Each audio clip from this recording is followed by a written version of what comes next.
الحمد لله رب العالمين والعاقبة للمتقين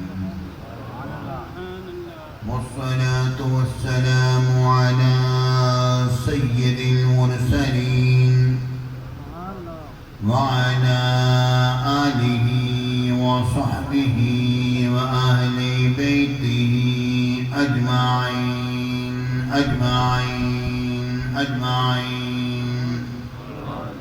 أما بعد فأعوذ بالله من الشيطان الرجيم بسم الله الرحمن الرحيم يسألونك ماذا ينفقون قل ما أنفقتم من خير فللوالدين والأقربين واليتامى والمساكين وابن السبيل وما تفعلوا من خير فإن الله به عليم صدق الله العظيم وصدق رسوله النبي الكريم الأمين وإن الله تعالى عز وجل قال في شأن حبيبه مخبرا وآميرا إن الله وملائكته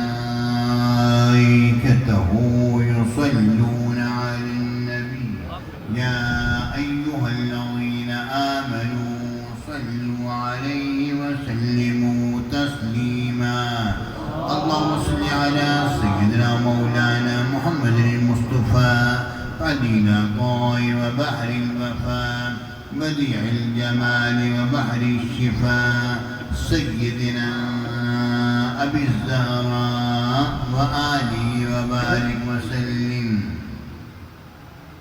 محترم حضرات، سامعین کرام، حاضرین پیارے ساتھیوں، دوستوں، بزرگوں، پیارے پیارے بچوں، علماء کرام، برادران سنت، پیارے بھائیوں، السلام علیکم ورحمۃ اللہ وبرکاتہ. رب العالمین کا بے شمار کرم، اس کا احسان عظیم، اس نے ہمیں توفیق عطا فرمائے کہ الحمدللہ آج ہم سب لوگ اپنی بابرکت محفل درس قرآن میں حاصل ہیں. پیارے ساتھیوں، سب سے پہلے تو میں عرض کروں گا کہ میرا یہاں پر آنا ہوا تو مولانا محمد رنواز سعیدی صاحب کی ہم ایک فاتحہ پڑھ لیں، اس کے بعد ہم اپنے درس قرآن میں شروع ہوتے ہیں. تمام حضرات اول آخر درود پاک، ایک مرتبہ سورہ فاتحہ اور 3 مرتبہ سورہ اخلاص پڑھیے.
ہم نے ان کو ایک اچھا شخص پایا، اللہ تعالیٰ ان کو رحمت.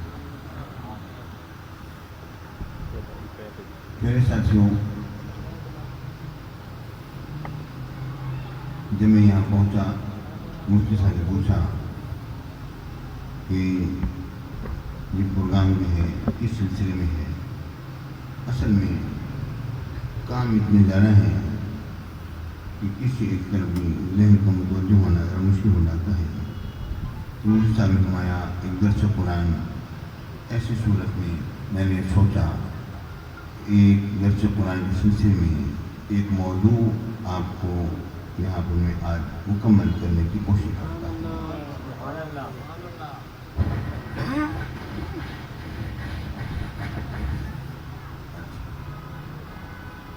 میرے ساتھیوں،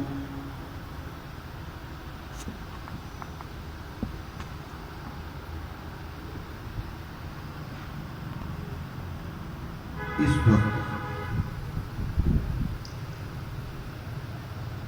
اہل سنت میں اور مسلمانوں میں بالخصوص پاکستان میں کچھ ایسے مسائل چھڑے ہوئے ہیں جن کی بنا پر لوگ جو ہیں وہ بڑے ہی ذہنی طور پر مسلکی طور پر پریشان ہیں۔ آج سے تقریباً 10 برس پہلے میں نے ایک فتنے کی طرف اشارہ کیا تھا اور پھر میں نے اس موضوع پر کئی اپنے دروس بھی میں نے دیے، اور وہ فتنہ الہاد ہے جو کہ اللہ تعالیٰ کی بھی مخالفت کرتے ہیں اور اللہ کے رسول کی بھی مخالفت کرتے ہیں۔ بات انکار کرتے ہوئے اور بات اقرار کرنے کے باوجود جو ہے ان اللہ اور اس کے رسول کے احکامات کی مخالفت کو، اس کو خلاف عقل جانتے ہوئے اس پر جناب علی اپنی اپنی باتیں بناتے ہیں۔ یہ فتنہ سر اٹھا رہا ہے۔ پہلے ایک فتنہ اٹھا تھا، ہر طرف ایک شرک کی بھرمار ہو گئی، ہر شخص کو یہ کہا جانے لگا کہ ہر طرف شرک ہو رہا ہے۔ اس سے کچھ تھوڑی تھوڑی جان چھوٹی، ہمارے علماء نے جوابات دیے، کچھ پھسل کر ان میں شامل ہوئے، کچھ باقی بچ گئے۔ اس کے بعد ایک اور فتنہ آج کل جو زور پکڑا ہوا ہے جس فتنے نے، وہ بدعت کا ہے۔ یہ بھی بدعت ہے، یہ بھی بدعت ہے، ایسا بھی نہ کرو، یہ بھی حرام ہے، ہر نئی کی بدعت ہے، نئے کام کی طرف مت بڑھو، وغیرہ وغیرہ۔ ایک سلسلہ چل پڑا، اور اس کے ساتھ ساتھ ابھی الہاد کا ایک فتنہ جو سمندر کی طرح اے مسلمانوں تم سب کی طرف بڑھ رہا ہے۔ اس میں ان کی تفریق بریلوی، دیوبندی، اہل حدیث، سلفی ان کی نہیں ہے، وہ تمام مسلمانوں کے خلاف ہے۔ میں نے فتنے کے خلاف بہت پہلے تقریریں کی، اور میرے دروس قرآن باقاعدہ طور پر اب بھی یوٹیوب پر پڑے ہوئے ہیں، اور میں نے توحید باری تعالیٰ اور وجود باری تعالیٰ اور اس قسم کے اور رویت باری تعالیٰ سے وجود باری تعالیٰ تک کا ثبوت، اس پر تمام کی تمام چیزیں میں نے پیش کی، اور میں نے کافی بولا۔ تو اس وقت میرے ذہن میں یہ خیال ہے کہ چونکہ جو فتنہ اس وقت بڑا سر ابھار چکا ہے، اس کے متعلق میں چند باتیں پیش کروں تاکہ آپ کے سامنے حق واضح ہو اور آپ حق کو آسانی سے پہچان سکیں اور شناخت کر سکیں۔ اور وہ فتنہ بدعت ہے۔ ہر چیز پر بدعت کی مہر لگا دی گئی، جو بھی کام کیا جائے یہ بھی بدعت ہے، اس طرح بھی نہ کرو، اس طرح کرنا بدعت ہے، یہ نیا کام ہو گیا، یہ اسلام کے اندر نئی چیز دریافت ہو رہی ہے، اور اس طرح کرنا درست نہیں ہے، وغیرہ وغیرہ۔ پیارے ساتھیوں،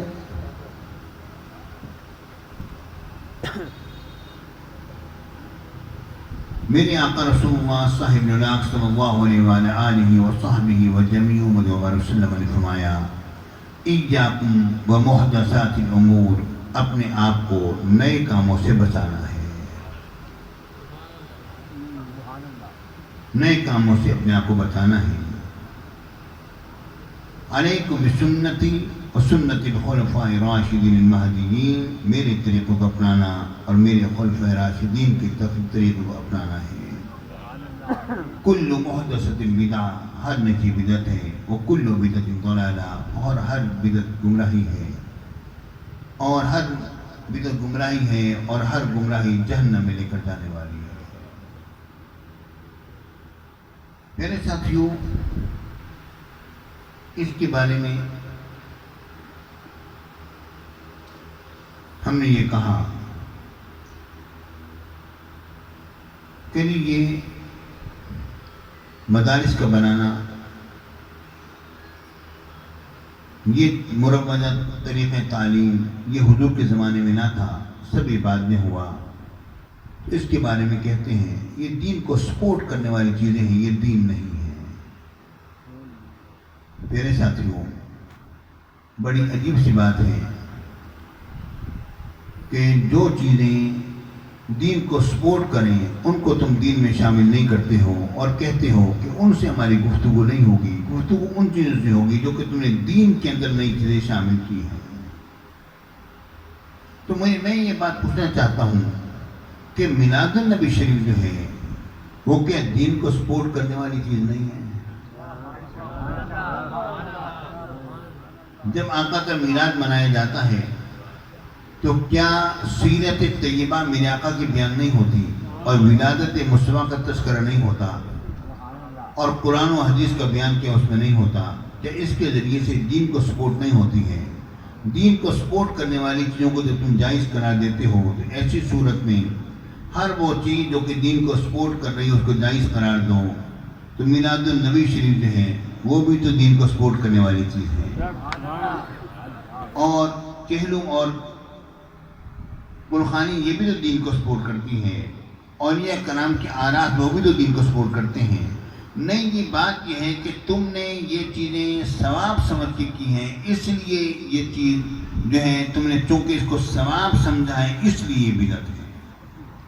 میرے ساتھیوں، جب ہم ان سے پوچھتے ہیں کہ مجھے یہ بتلاؤ کہ جہاز میں سفر کر کے جانا اور اس پر خرچہ کرنا کیا یہ جائز ہے؟ یہ بدعت نہیں؟ کہتے نہیں، یہ دین کو سپورٹ کرنے والی چیز ہے، یہ حج میں شامل نہیں ہے۔ تو میں اتنی بات پوچھنا چاہتا ہوں کہ جو چیز دین کو سپورٹ کر رہی ہے اور تم یہ مجھے بتاؤ کہ اس پر جو تم نے خرچہ جو کیا ہے وہ تم نے ثواب سمجھ کے کیا ہے یا گناہ سمجھ کے کیا ہے یا اس کو بے فائدہ سمجھ کے کیا ہے؟ تین باتوں میں سے ایک ہی چیز ہوگی نا، بھئی ثواب سمجھ کے کیا ہوگا یا گناہ سمجھ کے کیا ہوگا یا بے فائدہ سمجھ کے کیا ہوگا۔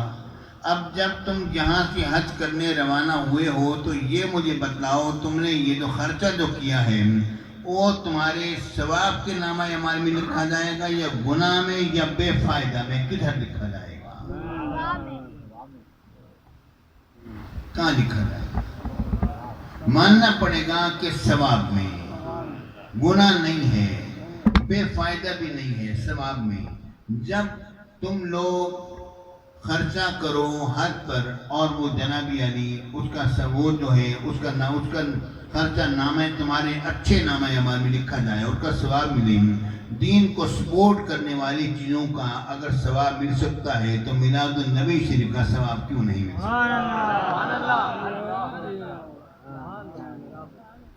خواہ کی باتیں جو لوگوں نے بنائی ہوئی ہیں۔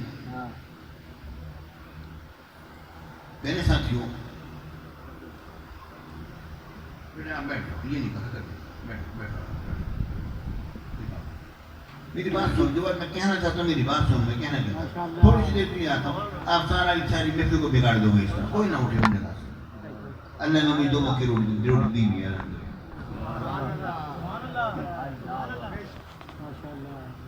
میرے ساتھیوں، میری بات سمجھے جو بات میں کہنا چاہتا ہوں۔ معاملہ اصل میں یہ کہ ہر نئی چیز بدعت ہے، تو وہ جسے تم بدعت کہہ رہے ہو ہے کیا چیز؟ وہ ثواب والی چیز ہے یا نہیں ہے؟ میرے آقا سرکار مدینہ سرور سینہ صلی اللہ علیہ وآلہ وصحبہ وجمیع امت ورسلم نے فرمایا ہر نئی چیز بدعت اور ہر بدعت گمراہی۔ تو اس میں ہم یہ بات، اچھا یہ مجھے بتلائیے میرے آقا کا یہ فرمان صحابہ کرام سے ہوا ہے یا کسی اور سے ہوا؟ صحابہ کرام سے ہوا نا، میرے آقا نے صحابہ کرام کو فرمائی یہ بات، ٹھیک ہے؟ تو جب یہ بات میرے آقا نے صحابہ کرام سے فرمائی تو حضرت بلال کو بھی فرمائی ہوگی، یا حضرت بلال کو نہیں فرمائی؟ حضرت بلال سے فرمایا ہوگا۔ جب حضرت بلال سے فرمایا ہوگا تو مجھے یہ بتلائیے کہ میرے آقا نے فرمایا اے بلال تم کون سا ایسا نیا کام کرتے ہو جس کی بنا پر کون سا تمہارا ایسا پر امید عمل ہے جس کی بنا پر تم جنت میں تمہارے آگے چلنے کے واسطے میں نے سنا ہے؟ یعنی وہ کوئی ایسا کام تھا جو نہ انہوں نے میرے آقا سے پوچھا تھا نہ میرے آقا سے اجازت دی تھی، اپنے طور پر ایک انہوں نے نیک عمل شروع کر دیا تھا، ٹھیک ہے نا؟ نیک عمل اپنے طور پر شروع کیا تھا۔ انہوں نے کیا حضور اور تو کچھ نہیں، اتنی بات ہے کہ جب بھی میں وضو کرتا ہوں تو میں اس کے ساتھ نماز ضرور پڑھتا ہوں، نفل ضرور ادا کرتا ہوں۔ اب میرے آقا نے یہ نہیں فرمایا اے بلال یہ تو بتاؤ کہ میں نے ہر نماز کے لیے، پانچوں نماز کے لیے 5 مرتبہ میں نے وضو کیا، کیا تم نے مجھے کبھی وضو کے ساتھ نفل پڑھتے دیکھا؟ یہ نیا کام تم نے کیوں شروع کر دیا؟ کیا تمہارے علم میں نہیں ہے کہ ہر نئی کی بدعت ہے اور ہر بدعت برائی ہے؟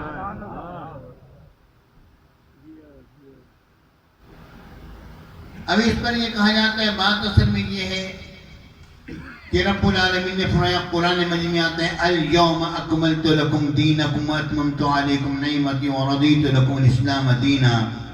آج کے دن میں نے تمہارے لیے دین اسلام کو مکمل کر دیا، اپنی نعمت کو تام کر دیا اور تمہارے دین اسلام ہونے پر میں راضی ہو گیا۔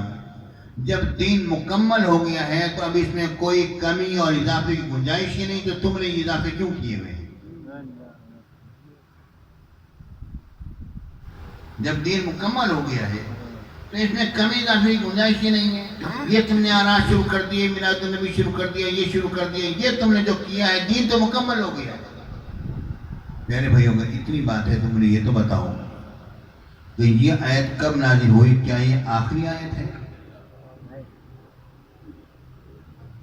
نہیں، میرے آقا کے مثال پاک سے 3 مہینے پہلے یہ آیت نازل ہوئی۔ حضرت عمر بن خطاب رضی اللہ تعالیٰ عنہ سے جب ایک یہودی نے کہا اے امیر المومنین، آپ پر وہ آیت نازل ہوئی، اگر ہم پر نازل ہوئی ہوتی تو ہم نے اس دن کو عید کا دن بنا لیا ہوتا۔ کون سی آیت آپ نے فرمایا اس دن؟ الیوم اکملت لکم دینکم واتممت علیکم نعمتی ورضیت لکم الاسلام دینا۔ آپ نے فرمایا میرے معلوم ہے یہ آیت کب اور کہاں نازل ہوئی؟ میدان عرفات میں 9 ذی الحجہ میں جمعۃ المبارک کے دن میں آیت نازل ہوئی۔ مطلب یہ ہے کہ یہ آیت کریمہ میرے آقا کے وصال پاک سے 3 مہینے پہلے 9 ذی الحجہ کو نازل ہوئی، پھر محرم ہے، صفر ہے، ربیع الاول شریف میں میرے آقا کا وصال پاک ہوا۔ ٹھیک ہے نا جی؟ 3 مہینے پہلے آیت نازل ہوئی اور اس کے بعد کئی آیات نازل ہوئی۔ اب یہ بتاؤ قرآن کی آیتیں دین ہیں یا نہیں ہیں؟ اب قرآن کی آیات کا اضافہ قرآن میں ہوا یا نہیں ہوا؟ آخری آیت یہ نہیں ہے، آخری آیات کے بارے میں اور بڑے اقوال ہیں، فلاں آیت ہے، فلاں آیت ہے، فلاں آیت ہے، بخاری شریف موجود ہے۔ جب یہ بات ثابت ہے کہ قرآن مجید کی اور بہت ساری آیات ہیں جو بعد میں نازل ہوئیں اور یہ آخری آیت نہیں ہے، اس کے بعد آیت نازل ہوئیں، مجھے یہ بتلاؤ کہ قرآن کی آیت دین ہے یا نہیں ہے؟ دین ہے نا۔ اگر قرآن کی آیات دین نہیں تو بچوں کے نیند کا سفایا ہو گیا نا۔ قرآن کی آیت دین ہے نا۔ جب قرآن کی آیت دین ہے تسلیم کرتے ہو تو اس آیت کے بعد وہ آیات نازل ہوئی اور وہ قرآن میں آج بھی موجود ہیں، تو اب دین تو مکمل ہو گیا، تو ان آیت کو نکال دو تم۔ دین تو مکمل ہو گیا، ان آیات کو نکال دو۔ مگر نہیں، وجہ کیا ہے؟ وجہ اصل میں یہ ہے کہ تم نے اس حدیث کا مطلب نہیں سمجھا ہے اور آیت کا مفہوم تم نے نہیں جانا ہے۔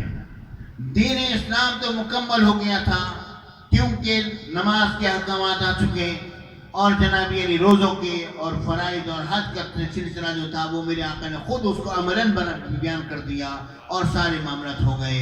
تو رب نے فرمایا آج کے دن میں نے تمہارے لیے تمہارے دین کو مکمل کر دیا ہے۔ اب یہ تمام باقی اس کی جزیات چلتی رہیں گی۔ اگر یہ کہتے ہو کہ اس میں اضافے اور کمی کی گنجائش نہیں ہے تو اس کا مطلب یہ ہے کہ آپ لوگ علماء کرام کے اجتہادات کو ختم کرتے ہو کہ علماء کرام جو نئے نئے مسائل کا اجتہاد کرتے ہیں وہ بھی تو نئی چیز ہے جو کہ دین میں نکالی گئی ہے۔ اس کا کیا جواب دو؟ یہ تو اجتہاد کے خلاف ہے، یہ تو دین کو تم نے آگے ایک جگہ پر روک دیا ہے۔ باقی جتنے مسائل پیدا ہوں گے ان کا مسئلے کا حل کہاں سے لے کر آؤ گے؟ بتاؤ، دین تو مکمل ہو گیا، اب تم کیا کہتے ہو؟ مطلب یہ ہے کہ دین کی اصولیات مکمل ہو گئے، اس کے اصول اور قواعد و ضوابط جہاں تک بننے تھے اصولیات کی وہ رب نے بنا دیے، اب علماء کرام کی اجتہادات چلیں گے اور سارے معاملہ چلتے رہیں گے، اس میں کوئی مذائقہ نہیں ہے۔ اگر علماء کرام کے اجتہادات چل سکتے ہیں تو میلاد النبی شریف کیوں نہیں چل سکتا ہے، اور 11ویں شریف کیوں نہیں چل سکتی، اور 6ٹی شریف کا فاتحہ کیوں نہیں دیا سکتا؟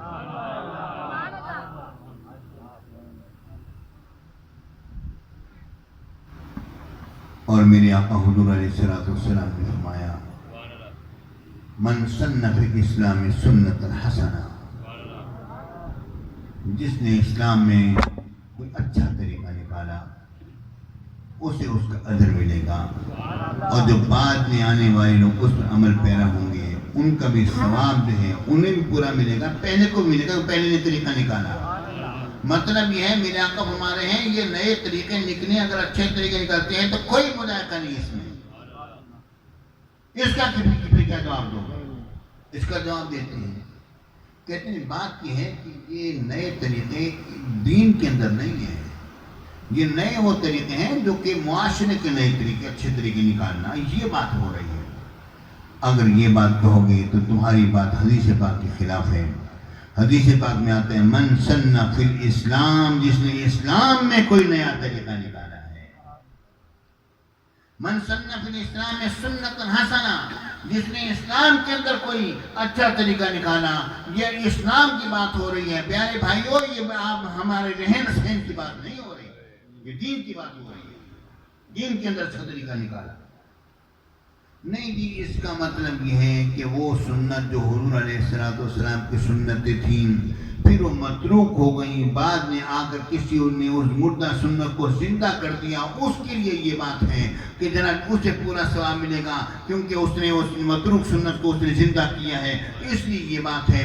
تو حضور کی سنت کی بات ہو رہی ہے، جس نے وہ سنت زندہ کی ہے تو اسے ثواب ملے گا، اور بعد میں آنے والے جتنے لوگ اس میں ہمارے پیرا ہوں گے ان کا ثواب انہیں بھی ملے گا، اور اس پہلے کو بھی ملے گا جس نے حضور کی سنت جاری کی۔ اگر یہ مطلب لوگے تو بات آتی حدیث پر بات نہیں ختم ہوگی، پوری حدیث کو سمجھو۔ حدیث میں آتا ہے من سن فی الاسلام سنت حسنہ فلہ اجرہ، میرے آقا نے فرمایا جس نے اچھا طریقہ نکالا اسے اس کا اجر ملے گا، اور آگے جملہ آتا ہے من سن فی الاسلام سنت سیئہ، جس نے اسلام میں کوئی برا طریقہ نکالا۔ اگر سنت سے مراد حضور کی سنت لیتے ہوں گے، سنت حسنہ میں تو بات بن جائے گی، مگر سنت سیئہ میں کیا کہو گے؟ جس نے کوئی برا طریقہ نکالا۔ حضور کی کیا کوئی بری سنت بھی ہوتی ہے؟ وہاں پر کیا جواب ملے گا؟ ماننا پڑے گا یہاں پر حضور کی سنتیں نہیں ہیں، بلکہ میرے آقا کے لیے فرمایا جس نے کوئی اچھا طریقہ نکالا، جس نے کوئی غلط طریقہ نکالا تو اسے اس کا گناہ ملے گا، اور آئندہ آنے والے جو اس طریقے پر عمل پیرا ہوں گے ان کا گناہ انہیں بھی ملے گا، اور پہلے کو بھی ملے گا کہ اس نے وہ طریقہ نکالا تھا۔ یعنی بھائیوں یہ حضور کی سنت کی بات نہیں ہو رہی، میرے آقا نے فرمایا جس نے کوئی اچھا طریقہ نکالا، جس نے کوئی برا طریقہ نکالا، تو یہاں پر سنت حسنہ میں یہ اچھے طریقے کی بات ہے۔ اگر وہاں پر حضور کی سنت کی بات کرتے ہو تو سنت سیئہ میں کیا کہو گے؟ حدیث کا اگلا جملہ بھی دیکھو، کیا حضور کی کوئی سنت بری بھی ہوتی ہے؟ نہیں ہوتی۔ اس کا مطلب یہ ہے کہ یہ بندوں کے طریقے نکالنے کی بات ہو رہی ہے، میرے آقا کی سنت کا ذکر نہیں ہو رہا ہے۔ بات میں آ رہی ہے نہیں آ رہی ہے؟ ٹھیک ہے نا؟ اب پیارے ساتھی یہ بات ذہن میں رکھو کہ پھر ہم سے پوچھتے ہیں آپ کیا کہتے ہو؟ بھئی ہم یہ کہتے ہیں جو بھی اچھا کام ہے، نیا طریقہ اچھا، جو بھی اچھا طریقہ اس کے کرنے میں کوئی مذائقہ نہیں، کرنے دو، ٹھیک ہے نا؟ میرے آقا کے ملادت باثانے کا تذکرہ کرنے میں کیا کون سی برائی ہے بتاؤ؟ اچھا کام ہے نا، کر لیتے ہیں۔ میرے آقا حضور علیہ السلام کا میلاد منانے میں کون سا بری بات ہے؟ اچھی بات کر لیں، یہ حرج ہے؟ 11 شریف کے اندر کیا ہے؟ فاتحہ ہوتا ہے، قرآن پاک کی تلاوت کی جاتی ہے، اچھا کام ہے وہ کر لیں۔ اچھے کام کے کرنے میں کوئی مذائقہ نہیں ہے تو اس کے کرنے میں کیا حرج ہے؟ نہیں جناب جی، بات اصل میں یہ ہے کہ آپ نے اس میلاد النبی کا نام آپ نے عید میلاد النبی رکھ دیا۔ اسلام کے اندر صرف ایک عید ہے، یہ تیسری عید کہاں سے نکال دی؟ پیارے بھائیوں، ایسے سوالات سوائے اس کے کہ تمہارے حضور کے بوجھ کو ظاہر کرتے ہیں، کچھ اور نہیں ہے۔ آپ مجھے اس بات کا تو ذرا جواب دو، جب حضرت عمر بن خطاب رضی اللہ تعالیٰ عنہ کے سامنے جب یہودی نے کہا تھا اے امیر المومنین آپ پر وہ آیت نازل ہوئی، اگر ہم پر نازل ہوئی ہوتی تو ہم نے عید کا دن بنا لیا ہوتا، تو حضرت عمر بن خطاب فرما دیتے کہ ہمارے یہاں 2 عید ہیں اور کوئی عید نہیں ہے، آپ فرما دیتے ہمارے یہاں صرف 2 ہی عیدیں اور عید نہیں ہیں، لیکن آپ نے یہ جواب نہیں دیا، بلکہ آپ نے فرمایا مجھے معلوم ہے یہ آیت کب نازل ہوئی، کہاں نازل ہوئی، یوم عرفات میں 9 ذی الحجہ میں جمعۃ المبارک کے دن میں نازل ہوئی۔ یعنی یہ بتا رہے ہیں کہ تم اس کو عید کا دن بناتے، ہمارے تو حج کا دن ہے، وہ عید کا دن ہے، جمعے کا عید کا دن ہے ہمارا۔ اور یہ بات میں نے نہیں کہی، ترمذی شریف میں سے بات میں آتا ہے، جو حضرت عبداللہ بن عباس رضی اللہ تعالیٰ عنہما کے بعد جب یہ آیت کریمہ وہاں پر جب تلاوت ہوئی تو آپ سے جب ایک یہودی نے کہا کہ یہ آیت اگر ہم پر نازل ہوئی ہوتی ہم اس کو عید کا دن بنا لیتے، آپ نے بھی یہ نہیں فرمایا ہمارے یہاں سے 2 عیدیں ہیں، آپ نے فرمایا ہمارے یہاں جو نازل ہوئی، ہمارے یہاں یہ آیت کریمہ نازل ہو رہی ہے یوم عرفات میں، وہ بھی عیدین کے دن میں نازل، فرماتے عیدین میں 2 عیدوں میں نازل ہوئی، ایک یوم عرفہ 9 ذی الحجہ کا دن ہے۔ پیارے بھائیو عید جو ہے 10 ذی الحجہ کو ہوتی ہے، مگر آپ نے ہمارے حج کے دن کو عید کا دن قرار دیا، اور میں وہ دوسرا دن جمعے کا دن تھا، تمہیں ایک عید مناتے، ہمارے یہاں 2 عیدیں ہوئی ہیں، اس میں ہمارے اندر یہ آیت کریمہ نازل ہوئی ہے۔ اس کا مطلب کیا ہوا کہ عید کا لفظ جو ہے وہ صرف عید الفطر اور عید الاضحیٰ کے لیے نہیں ہے، بلکہ جمعۃ المبارک کے لیے بھی ہے اور 9 ذی الحجہ کے لیے بھی ہے۔ خوشی کے دن کو عید کے دن کہہ دیتے ہیں۔ اور قرآن مجید میں عیسیٰ علیہ السلام پر جس وقت اس مائدہ نازل ہوا اور دسترخوان اترا تو اس کے بارے میں کیا آتا ہے، تکون عیدا لاولنا وآخرنا، کہ وہ دن جو ہمارے لیے، ہمارے اول اور آخر والوں کے لیے عید کا دن بن جائے۔ آپ غور تو کریں وہ دن جو ہے وہ عید کا دن ہے یا نہیں ہے؟ عیسیٰ علیہ السلام نے فرمایا نہیں فرمایا؟ ٹھیک ہے نا پیارے بھائیو، عید کا لفظ ہے وہ صرف عید الاضحیٰ اور عید الفطر کے لیے استعمال نہیں ہوتا، اوروں کے لیے بھی استعمال ہوتا ہے، ٹھیک ہے نا۔ نہیں جناب علی، آپ نے اگر یہ بات کہتے ہیں تو اس کا مطلب تو پھر یہ ہو گیا کہ ہم قرآن کا ایک لفظ ہے، قرآن ہم نے قرآن کہتے ہیں یہ قرون سے پڑھی ہوئی چیز کے معنی میں ہے، اس کا معنی یہ ہے کہ جناب علی اب ہم نے قرآن کو قرآن کہا ہے، اب یہ قرآن جو ہے یہ ایسا ہے تو ہم کسی بھی کتاب کو قرآن کہہ دیں کیونکہ عید کا لفظ ہے یہاں استعمال ہو، کسی بھی لفظ کے لیے کہہ دیں۔ پیارے ساتھیوں، یہی بات میں کہتا ہوں کہ قرآن کا لفظ کسی اور کتاب کے استعمال نہیں ہوا، لیکن عید کا لفظ اور عیدوں کے لیے بھی استعمال ہوا ہے، اور وہ لفظ جو قرآن مجید کے لیے بھی استعمال ہوا اور کتابوں کے لیے بھی استعمال ہوا تو ہم کہتے ہیں اس کو اور کتابوں کے لیے استعمال کر لو، کیا حالت ہے؟ دیکھیے جس طرح رب العالمین نے فرمایا ذالک الکتاب لا ریب فیہ، اب یہ بتاؤ کتاب کا لفظ قرآن کے لیے آیا نہیں آیا؟ لیکن اور کتابوں کے لیے آتا نہیں آتا ہے؟ ہم کہتے ہیں قرآن کو بھی کتاب کہہ دیتے ہیں اور کتابوں کو وہ بھی کتاب کہتے ہیں، کیونکہ استعمال اوروں میں بھی ہوا ہے نا۔ جب عید کا لفظ جب کئی جگہ استعمال ہوا ہے تو جب جمعے کے لیے استعمال ہوا ہے، 9 ذی الحجہ کے لیے استعمال ہوا ہے، اور عیسیٰ علیہ السلام پر جب مائدہ نازل اس دن کو عید کا دن قرآن کہہ رہا ہے۔ پیارے بھائیوں، تو اگر اور وہ دن جس دن کی ہمارا دین مکمل ہو، حضرت عبداللہ بن عباس میں وہ 2 عیدیں ہیں، 2 عیدیں، تو جس دن میں میرے آقا جب اگر ہوں وہ تو عیدوں کی عیدیں ہوں گی۔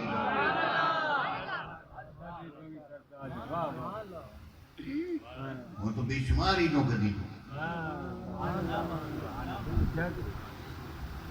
میرے ساتھیوں، نہیں جناب آپ جو یہ کہتے ہیں کہ یہ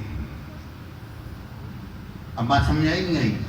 کیونکہ قرآن کا لفظ قرآن مجید کا استعمال ہوا، کسی اور کی کتاب کا استعمال نہیں ہوا، اس لیے ہم کسی اور کتاب پر اطلاق نہیں کریں گے، لیکن کتاب کا لفظ قرآن مجید کے لیے بھی آیا اور کتابوں کے لیے بھی آیا، ہم نے کہا اور کتابوں کو بھی کتاب کہہ دیتے ہیں اور قرآن مجید کو بھی قرآن نے کتاب کہا ہے، ذالک الکتاب لا ریب فیہ۔ عید کا لفظ جو ہے عید الفطر کے لیے بھی آیا، عید الاضحیٰ کے لیے بھی آیا، اس کے علاوہ اور دنوں کے لیے بھی آیا ہے۔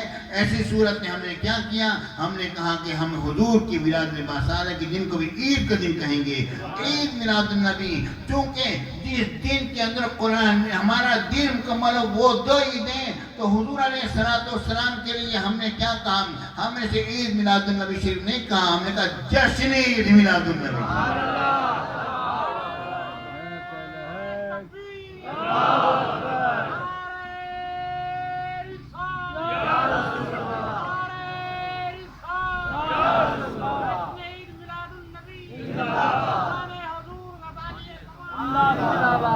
تو کہتے ہیں جی پھر آپ کیا کہتے ہیں؟ ہم کہتے ہیں اچھے کام کے کرنے میں کوئی حرج نہیں، بھی کرو کوئی حرج نہیں جناب۔ اگر یہ بات ہے تو پھر اس طرح ہے کہ اذان ایک اچھا کام ہے،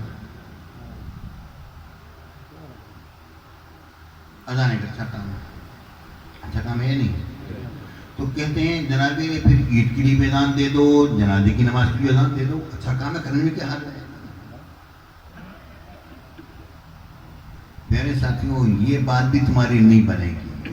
تمہیں کیا پتا ہے کہ علم کس چیز کا نام ہے؟ علم تو در علی سے ملتا ہے خدا کی قسم۔ جب تک باب العلم کے ساتھ تعلق نہیں ہوگا علم نہیں آئے گا اس کا۔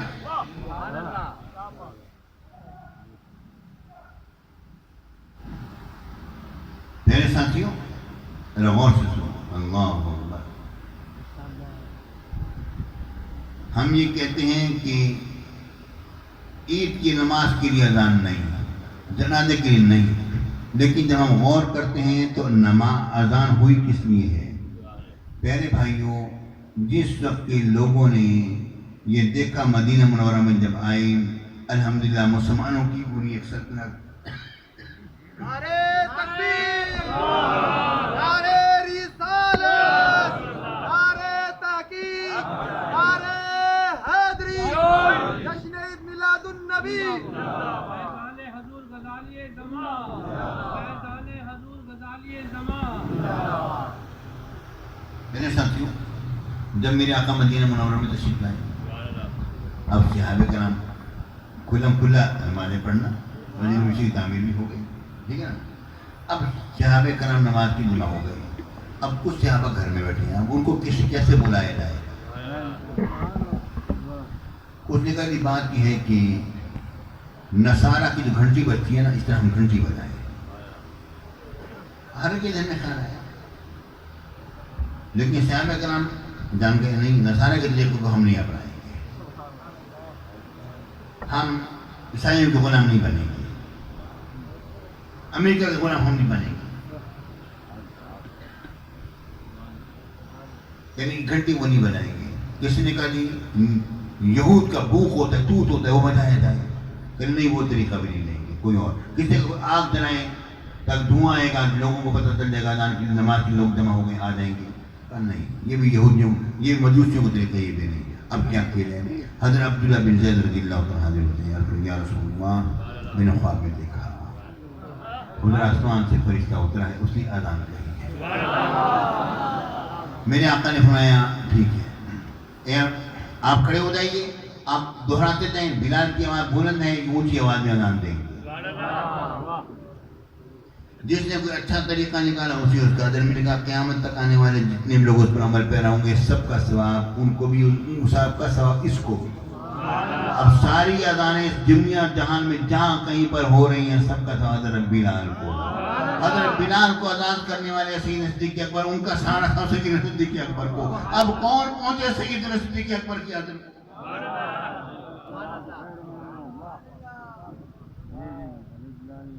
اچھا، اب جناب حضرت بلال نے جسے اذان دی، سیدنا عمر بن خطاب رضی اللہ تعالیٰ عنہ نے اذان کی بات سنی، آپ جناب جب میں گھر کاشان مبارکہ سے دھوتی مارو کھیتے ہوئے تیزی سے مسجد نبوی میں حاضر ہوئے۔ یا رسول اللہ، میں نے بھی ایسے خواب دیکھا تھا، لیکن حضور میں کچھ حیا کرتا تھا، شرماتا تھا کہ میں کیسے کہوں کہ میری رائے کے مطابق کئی آیات نازل ہو گئیں، کئی احکام شرع نازل ہو گئے۔ اب میں بھی یہ کہوں کہ حضور میں نے بھی خواب میں دیکھا ہے، میں نے ایسے دیکھا کہ میرے آقا نے فرمایا ھذا اثبت، عمر کا یہ کہنا اس کو ثابت کر رہا ہے کہ اذان اس طرح ہونی چاہیے۔ بات سمجھ آ گئی نہیں؟ اذان کون سی نماز کے لیے مشروع ہوئی تھی؟ فرضی نماز کے لیے، ٹھیک ہے نا؟ اب اذان میں ایک جملہ آتا ہے، اور وہ جملہ کیا ہے؟ حی علی الصلاۃ، آؤ نماز کی طرف۔ حی علی الصلاۃ ہے، تین لفظ الگ الگ لکھے ہیں، حی علی اور الصلاۃ، یہ تین لفظ آتے ہیں۔ حی علی الصلاۃ نہیں آتا، الصلاۃ آتا ہے۔ حی علی الصلاۃ لکھا کس طرح جاتے ہیں؟ الصلاۃ، ٹھیک ہے نا؟ الصلاۃ۔ پیارے بھائیوں، بات یہ ہے کہ جب الصلاۃ کا لفظ آئے گا نا، اس کا معنی ہوگا خاص نماز، یہ صرف فرضی نماز کے لیے ہوگا۔ اگر ہر نماز کے لیے بلانا ہوتا تو حی علی الصلاۃ ہوتا، حی علی الصلاۃ نہ ہوتا۔ الصلاۃ نہ ہوتا، صلاتین ہوتا۔ یہ اذان کے اندر یہ لفظ بتلا رہا ہے کہ یہ اذان جو ہے صرف فرضی نماز کے لیے ہے، ٹھیک ہے؟ اس کے علاوہ یہ اذان جو ہے یہ جناب علی برکت کے لیے بھی ہوتی ہے۔ بچے کے کان میں اذان دی جاتی ہے نہیں ہے؟ برکت کے لیے بھی ہوتی ہے اور شیطان کو بھگانے کے لیے بھی ہوتی ہے۔ یہ اذان کے فوائد ہیں، ٹھیک ہے؟ پیارے ساتھیوں، بات یہ ہے کہ برکت کے لیے اذان کا ہونا یہ بھی ثابت ہے۔ شیطان کو بھگانے کے لیے میرے آقا نے فرمایا جب اذان جب ہوتی ہے نا تو شیطان جب اذان کی آواز کو سنتا ہے تو دورات مارتا ہے، آواز بلند بھی خارج ہوتی ہے، دوڑتا چلا جاتا ہے، جہاں تک آواز آتی ہے دوڑتا چلا جاتا ہے، دور تک جاتا ہے، ٹھیک ہے نا؟ حدیث میں ہے نہیں، بخاری کی حدیث ہے، ٹھیک ہے؟ پہلے ساتھیوں، اذان ہوتی ہے فرضی نماز کے لیے، یا اذان ہوتی ہے الصلاۃ کا لفظ بتلا رہا ہے، یا یہ کلمات میرے آقا نے فرمایا کہ اگر تم اس کو استعمال کرو برکت کے لیے استعمال ہوں گی۔ اذان بچے کے کان میں اذان کہی جاتی ہے، اور جو اذان ہوتی ہے شیطان دورات مارتے دوڑتے چلا جاتا ہے۔ بات سمجھ آ گئی؟ ٹھیک ہے پیارے بھائیوں، بات یہ ہے اصل میں کہ جب حی علی الصلاۃ کہو گے تو اس سے مراد فرضی نماز ہوگی۔ عید کیا فرض نماز ہے؟ نہیں۔ جنازہ کے فرض عین ہے؟ نہیں ہے نا، ٹھیک ہے نا؟ پیارے بھائیوں، نہ جنازہ فرض عین ہے نہ عید فرض عین ہے۔ الصلاۃ کا لفظ بتلا رہا ہے کہ فرض عین نماز کے لیے ہے، دوسری نمازوں کے لیے نہیں ہوگی۔ اگر تم نے نمازوں کے لیے دینی ہے تو پھر تمہیں یہ اذان میں تبدیلی کرنی پڑے گی۔ الصلاۃ سے مراد تو فرضی نماز ہے، اور یہ ایک دو یہ کلمات اللہ تعالیٰ کی طرف سے وضع شدہ مل گئے ہیں، اس کو اسی پر رکھا جائے گا۔ اگر صلاتین ہوتا تو پھر ہم کہتے کسی بھی نماز کے لیے ہو جاتا، مگر الصلاۃ بتلا رہے ہیں فرضی نماز ہے۔ جب یہ بات ہے تو جب اگر آپ عید کی نمازوں کے لیے اذان دو گے تو کیا کہنا پڑے گا؟ حی علی الصلاۃ، حی علی الصلاۃ نہیں کہہ سکتے ہو، یوں کہنا پڑے گا حی علی صلاۃ العید۔ جنازے یہ کہنا پڑے گا حی علی صلاۃ الجنازہ، یہ کہنا پڑے گا۔ پیارے ساتھیوں، حالانکہ اب آپ پھر ایسی صورت میں آپ کو اذان میں تبدیلی کرنی پڑے گی۔ اذان میں اللہ تعالیٰ کی طرف سے مشروع کلمات ہیں، ان کو اندر ہم تبدیلی نہیں کر سکتے ہیں، اور اس لیے اذان جو ہے صرف نماز کے لیے ہوگی، صرف فرضی نماز کے لیے ہوگی، کسی اور کے لیے نہیں ہوگی۔ جو تبدیلی کرنی تھی حضرت بلال نے کر دی جب انہوں نے عرض کیا الصلاۃ خیر من النوم، میرے آقا نے قبول کر لیا اس کو۔ اے بلال، تیری عظمتوں کو سلام۔ آ رہی نہیں آ رہی؟ ٹھیک ہے۔ اب یہ پھر آپ قبر پر اذان کیوں دیتے ہیں؟ ہاں جی، قبر پر اذان دیتے ہیں، کیوں دیتے ہیں؟ اس لیے دیتے ہیں کیونکہ میرے آقا نے فرمایا جب سوال جواب ہوتا ہے تو میت سے سوال جواب ہوتا ہے تو شیطان اس میں رخنا ڈالنے کی کوشش کرتا ہے نہیں؟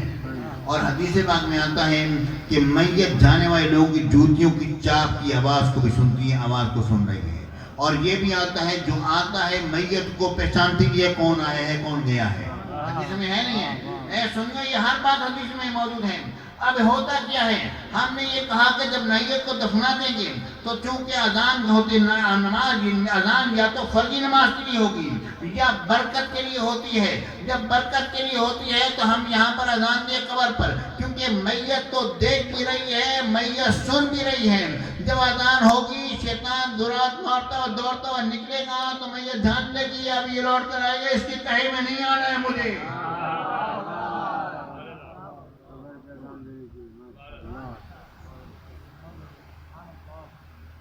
نہیں، یہ پھر آپ کیا کہتے ہیں؟ ہم کہتے ہیں اچھے کام کے کرنے میں کوئی مذائقہ نہیں، کرنے میں کیا حرج ہے؟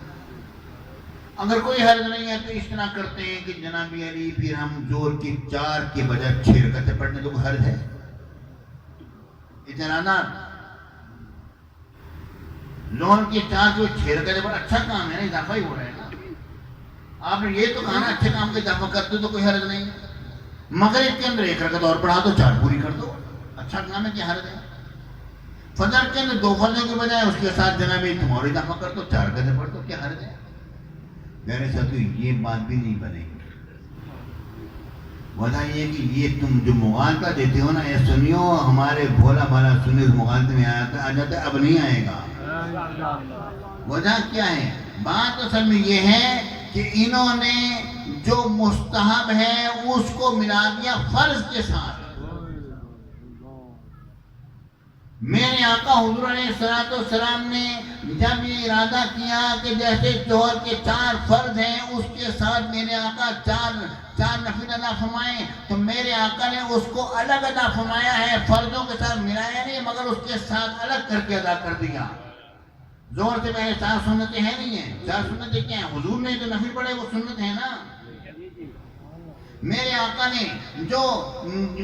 حضور علیہ السلام نے جو 2 سنتیں عشاء کے بعد پڑھی، ظہر کے بعد پڑھی، وہ پیارے بھائیوں میرے آقا نے اس کو فرضوں کے ساتھ ملایا نہیں، الگ رکھ دیا ہے۔ یہ اچھا کام ہے، کرنے میں کوئی مذائقہ نہیں ہے، مگر فرض کو فرض رکھا جائے گا، سنت کو سنت رکھا جائے گا، مستحب رکھا جائے گا، جائز کو جائز رکھا جائے گا۔ تم جس وقت کے مغالطہ دیتے ہو، تم مستحب کو جائز کام کو تم فرض سے ملاتے ہو، یہ تمہارا مغالطہ ہے اور کچھ نہیں ہے۔ پیارے بھائیو، جائز اور مستحب کام فرض کے ساتھ ملے گا نہیں، ویسا آپ کرو گے تو الگ ہو کے کر لو، کوئی مذائقہ نہیں ہے، اس کے ساتھ ملانا جائز نہیں ہے۔ بات میں آئی نہیں آئی آپ؟ یعنی ساتھیو یہ سارے ان کے مغالطات ہیں جو دیکھتے چلے جاتے ہیں، کہتے ہر نئی چیز بدعت ہے، ہر بدعت گمراہی ہے۔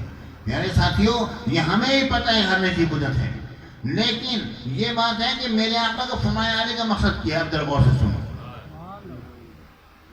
میرے آقا نے فرمایا علیکم بسنتی وسنت الخلفاء الراشدین المہدیین، تم پر میرا طریقہ لازم، میرے خلفاء راشدین کا طریقہ لازم، اسے نہیں چھوڑنا۔ ٹھیک ہے پیارے بھائیوں، جب جنگ یمامہ میں سید صدیق اکبر رضی اللہ تعالیٰ عنہ کے زمانے خلافت میں جب جنگ ہو رہی تھی، حافظ شہید ہو رہے تھے، حضرت عمر بن خطاب رضی اللہ تعالیٰ عنہ سید صدیق اکبر کے پاس آئے، اے خلیفۃ الرسول مہربانی فرمائیے قرآن کی جمع کرنے کا حکم دیجیے، کہیں ہم قرآن کے بڑے حصے سے محروم نہ ہو جائیں، حافظ شہید ہو رہے ہیں۔ تو سیدنا صدیق اکبر رضی اللہ تعالیٰ نے کیا جواب دیا؟ اب غور سے کیا جواب دیا؟ انہوں نے کہا کیف افعل ما لم یفعلہ رسول اللہ صلی اللہ علیہ وسلم، وہ کام میں کیسے کروں جو حضور نے نہیں کیا ہے،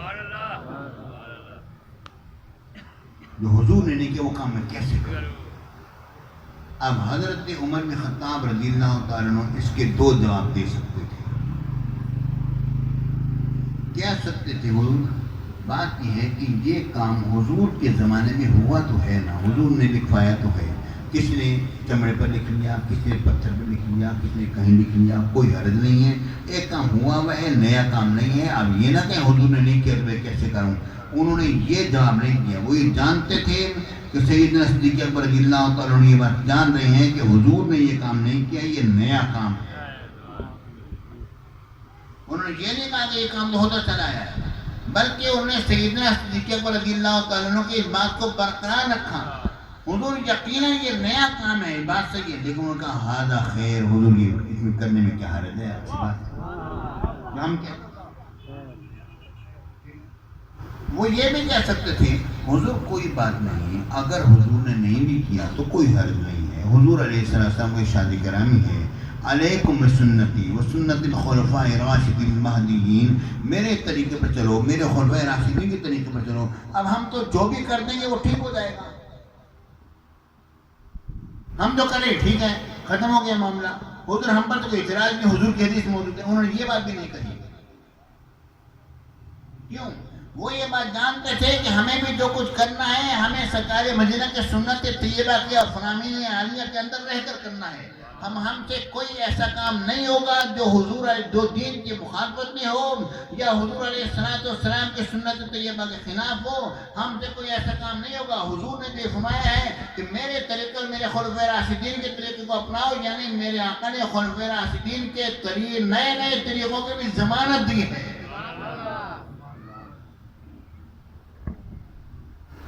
نہیں آتا؟ اب اس کا مطلب کیا ہوا؟ انہوں نے جواب کیا دیا، انہوں نے کہا ہذا خیر، حضور یہ خیر ہے۔ ہم جو یہ کہتے ہیں نا خیر کی کرنے میں کوئی حرج نہیں ہے، یہ سیدنا سید عمر بن خطاب رضی اللہ تعالیٰ عنہ کر کے وجود ہے۔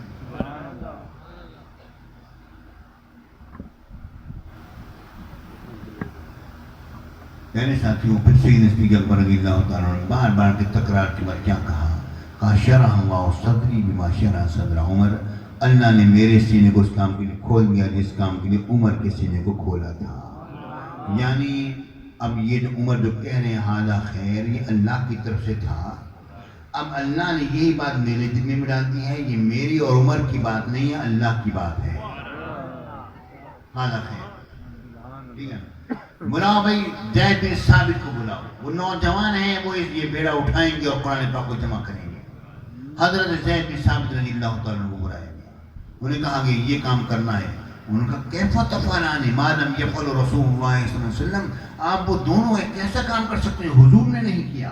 یعنی مطلب یہ ہے کہ یہ حدیث پاک کہ کل محدثۃ بدعہ و کل بدعۃ ضلالہ، یہ حدیث پاک جو ہے صحابہ کرام میں مشہور تھی، ہر نئے کی بدعت ہے حضور نے نہیں کیا، ہم کیسے کریں؟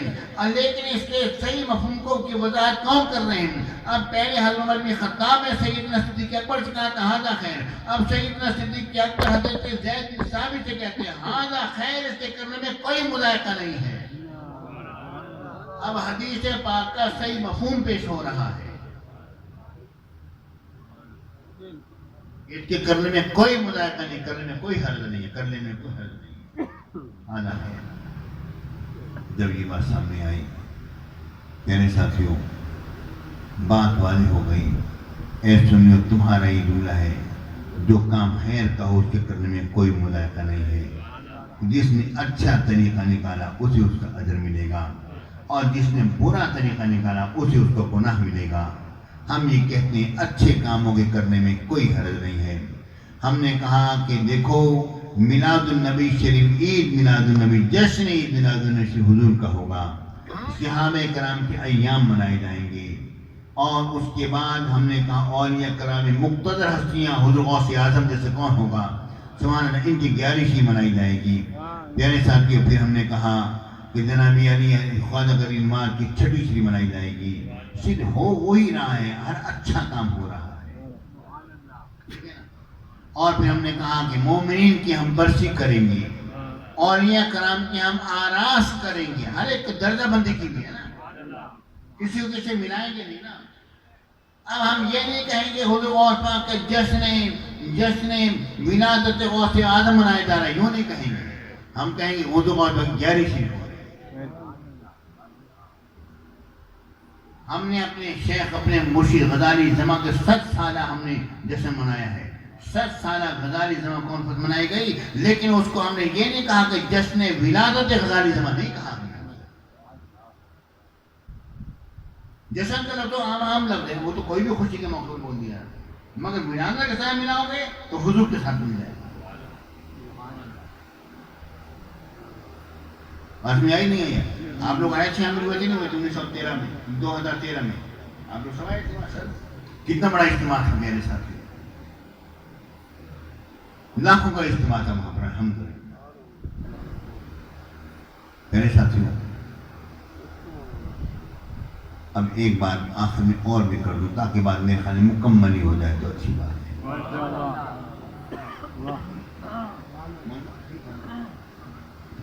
اب حضرت سعد بن عبادہ میرے آقا کی بارگاہ میں حاضر ہو گئے، عرض کرتے ہیں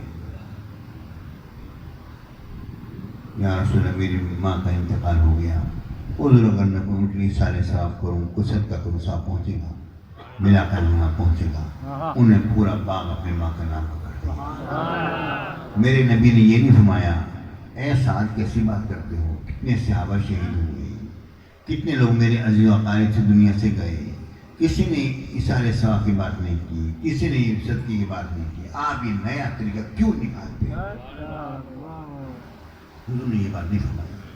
حضور نے کہا ہاں ثواب پہنچے گا، نہیں کہ حضور نے خود نہیں کیا۔ حضور نے خود پتہ ہے کیوں نہیں کیا؟ اگر میرے آقا یہ کام کرتے وہ یا تو فرض ہو جاتا، یا واجب بن جاتا، یا سنت بن جاتا۔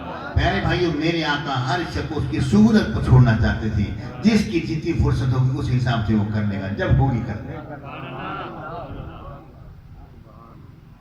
اب میرے آقا حضور علیہ السلام نے یہ سارے صاف کر دیا, ٹھیک ہے نا. اب ہوا کیا, اب رب العالمین نے ایک بات فرمائی جو آیت کریمہ پڑھی تھی, اس کا ترجمہ کر دوں اور بات کو ختم کر دوں. رب العالمین نے فرمایا یسألونک ماذا ینفقون, اے محبوب آپ سے پوچھتے ہیں کہ وہ کیا خرچ کریں گے. قل ما انفقتم من خیر, یعنی یہ فرمایا یہ مت پوچھو کیا خرچ کریں, جو بھی خیر میں سے ہے تم خرچ کر سکتے ہو. ٹھیک ہے نا, جو بھی خیر میں سے ہے, جو بھی خیر ہے خرچ کر سکتے ہو. شر نہیں, گندا طریقہ نہیں, اچھا طریقہ. اب یہ پوچھو کہ کس پر خرچ کرنا ہے, بہتر یہیں پر خرچ کرو. فللوالدین ماں باپ پر خرچ کرو, والاقربین اپنے عزیز و اقارب پر خرچ کرو, والیتامیٰ یتیموں پر خرچ کرو, والمساکین مسکینوں پر خرچ کرو, اور اپنے سبیل مسافروں پر خرچ کرو. وما تفعلوا من خیر, اور جو بھی تم اچھائی کرو کر لو, کوئی حرج نہیں ہے. قرآن کہتا ہے کوئی حرج نہیں ہے, کر لو, اچھائی کر لو. تم یہ اسی پر اعتراض ہے نا کہ اچھا کام ہے تو یوں کریں گے یوں ہو جائے گا, یوں کریں گے یوں ہو جائے گا, یعنی امت کو اچھے کام سے روکنے کی ترغیب دیتے ہو. قرآن کہتے ہیں نہیں, قرآن نے اس لفظ کو بار بار دہرایا ہے. فرماتے ہیں قل ما انفقتم من خیر, جو بھی خیر ہے وہ اس میں سے خرچ کرو. اور فرماتے ہیں وما تفعلوا من خیر, جو بھی خیر کا کام ہے وہ تم کرو, کوئی حرج نہیں ہے, اس کا تمہیں ثواب ملے گا.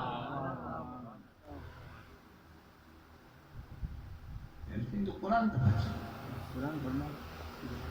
اب 4 کی 6 رکعتیں تم اگر نفلوں کو فرضوں کو ساتھ ملاؤ گے تو ظاہر ہے تو غلط ہو جائے گا. دیکھو ہم نے کیا کہا, ہم نے کہا جناب درود سلام پڑھنا اچھی بات ہے, اذان سے پہلے پڑھ لو بھی ٹھیک, اذان کے بعد کوئی ہم نے کہا اذان کے ساتھ ملائیں گے نہیں. میرے بھائیوں چاہے وقفہ ہو یا نہ ہو, درود پڑھنے کا انداز بتایا تھا وہ الگ ہے, اذان کا انداز بتاتا ہے یہ الگ ہے نہیں. اور ہم لوگ تو الحمدللہ وقفہ دے دیں, ٹھیک ہے, وہ تھوڑا سا وقفہ رکھ دیتی تاکہ پتہ چل جائے وہ درود سلام نہیں اذان ہے. لیکن اذان کا انداز بتلاتا ہے کہ یہ اذان الگ ہے, درود سلام الگ ہے. یعنی ساتھیوں لاکھ لوگ اعتراض کرتے رہیں, مسئلہ کہ حق اہل سنت والجماعت قائم ہے. خدا کی قسم ہے سنیو, مذہب صرف تمہارا سچا ہے, مذہب صرف تمہارا سچا ہے, واللہ باللہ مذہب صرف تمہارا سچا ہے, کوئی اور سچا نہیں. بدعت کے جتنے بھی اعتراضات تھے اس کا میں نے من جملہ طور پر میں نے جوابات دے دیے ہیں. اگر میری تقریر کو آپ بار بار سنو گے, ان کا جو بھی سوال آئے گا تم اس کا جواب اسی میں سے نکال کے پیش کر سکتے ہو.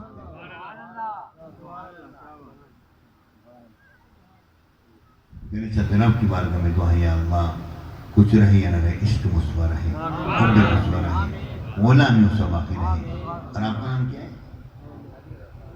راؤ علی رضا صاحب دیر پر بیٹھے دعا کریں, ان کی خیر کریں, ان کے بچے کی خیر کریں, ہمارے رمضان کے بچے کی خیر کریں. یہ بچہ ہے اللہ تعالیٰ عالم دین بنائے, اس کا اس کی باپ سے بڑھ کر عالم دین بنائے. میں دعا کرتا ہوں کہ اللہ سب کے بچوں کی خیر ہو, سب کی خیر ہو. دعا فرمائیں. اللهم صل على سيدنا مولانا محمد وعلى آل سيدنا مولانا محمد وبارك وسلم عليه. اللهم ربنا آتنا في الدنيا حسنة وفي الآخرة حسنة وقنا عذاب النار. یا اللہ میرے پروردگار ہم سب پر فضل و کرم فرما. یا اللہ ہم سب کے گناہوں کو معاف فرما, ہماری خطاؤں کو درگزر فرما. یا اللہ ہم سب کو نیک اور صالح بنا, ہمیں متقی پرہیزگار بنا. یا اللہ تمام کی مشکلات کو حل فرما.